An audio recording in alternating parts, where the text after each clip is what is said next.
Selamat datang kembali, masih di seri belajar HTML untuk pemula. Dan pada video ini kita akan bahas mengenai tag small. Jadi tag small itu termasuk salah satu tag yang dianggap mati ya pada versi HTML4.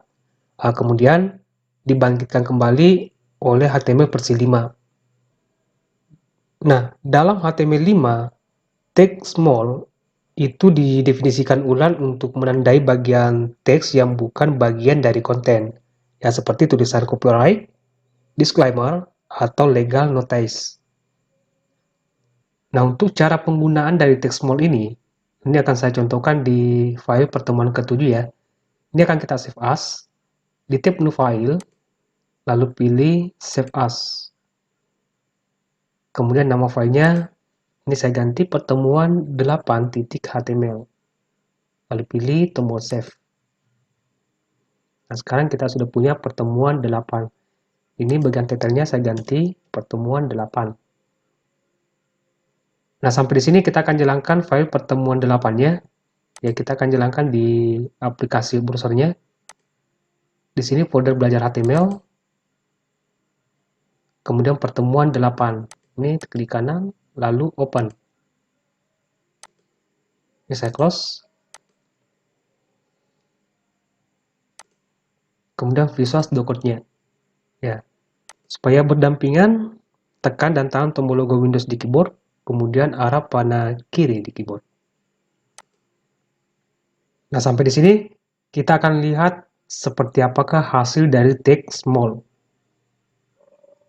Ya, kita akan gunakan paragraf ini. Nanti kita lihat perbandingannya. Di sini saya enter 1 kali ya.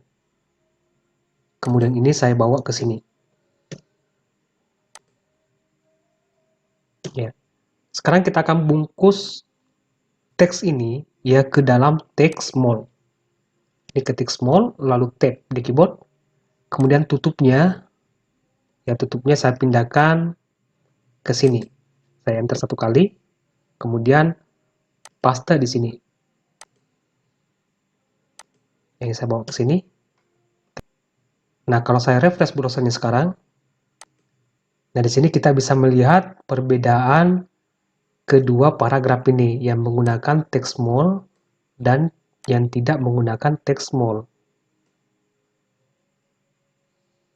Jadi teks yang berada di dalam teks small ya itu akan ditampilkan lebih kecil dibandingkan ukuran teks normal.